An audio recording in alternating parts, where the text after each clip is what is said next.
The Story of Ganbaatar, Episode 3. The Crisis Meeting.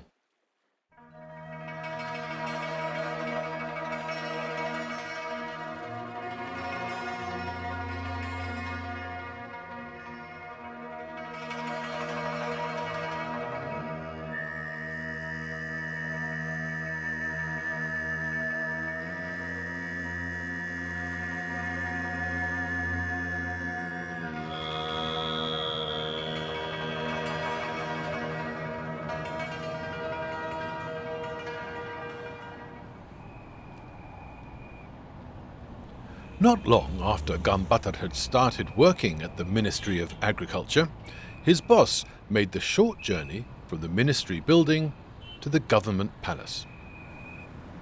It was only a 5-minute walk, but he summoned the ministerial vehicle, he instructed the ministry driver to attach the ministerial flags to the front of the ministerial bonnet.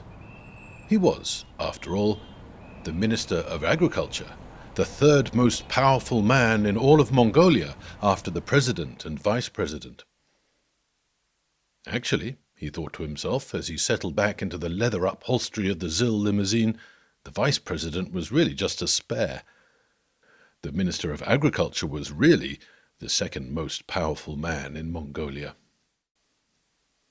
By the time he arrived, the main chamber of the government palace was already packed. He took his seat on the dais next to the president's empty chair. The president entered. Everyone stood and applauded. When the president thought he'd had enough applause, he gestured for everyone to sit down. The chamber, packed with Mongolia's most powerful leaders and wisest thinkers, fell silent. They all knew the reason for this crisis meeting, but no one knew the answer to their country's problems. The president wasted little time stating these problems. It had been hundreds of years since Chinggis Khan and his galloping warriors had dominated their entire continent, reaching the edge of Europe, and everyone knew how low their country had now sunk. Mongolia, though still vast, was trapped, landlocked between two giants. It seemed their only role in the world was as a superpower separator, keeping the Soviet Union and the People's Republic of China apart. A buffer state, a no-man's land of nomads, isolated, ignored, abandoned. Worse, the Jud had come 3 years running, winters so severe they freeze livestock solid. Horses, camels, yaks, cattle, sheep, goats, all had perished in their thousands, millions.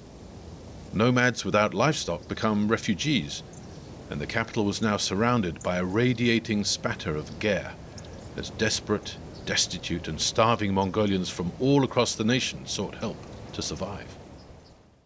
The president asked if anyone had any ideas to solve their country's crisis.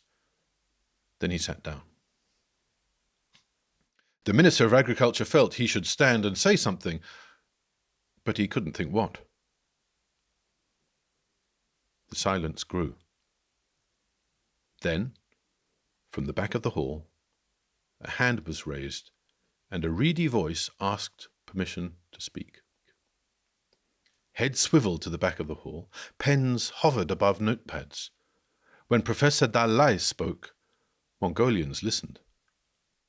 Professor Dalai always had strange ideas, but was known for his vision, his ability to see what others cannot see. Maybe that's why his parents called him Dalai. It means ocean, and to landlocked Mongolians, the ocean represents all that's distant, mysterious, mystical, and magical. The world beyond Mongolia's borders fascinated Professor Dalai. Every day, books, newspapers, and magazines in all sorts of languages and all sorts of scripts were delivered to his office at the university, next door to the Ministry of Agriculture. Professor Dalai would be their only recipient in all of Mongolia. He devoured these foreign publications daily. If one of them contained the answer to their nation's problems, there was only one person in Mongolia who'd know it. Professor Dalai's suggestion astonished everyone in the room. Fish, he said.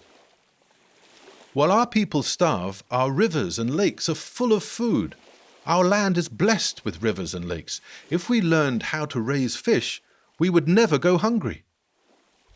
Now, if you've never been to Mongolia, you wouldn't know what a bizarre suggestion this was. Status, honor, wealth, calories are all measured by the hoof. Livestock is Mongolia's lifeblood, and meat and dairy its diet. Mongolians could see the point to growing vegetables. You could feed them to your cattle. But fish? Mongolians see fish like we see flowers. Pretty enough, but not anything you consider putting in your mouth. But this was a crisis, and no one had any other ideas. Calling the meeting to a close, the president turned to the Minister of Agriculture, who immediately sat up straighter and tried to look even more solemn.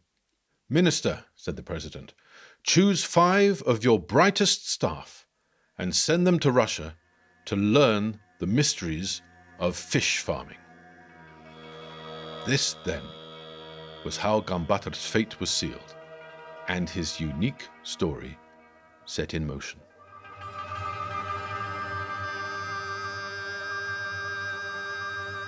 In episode 4, The Paperwork, we'll hear how Ganbaatar found himself studying in Russia, what he found himself studying, and why.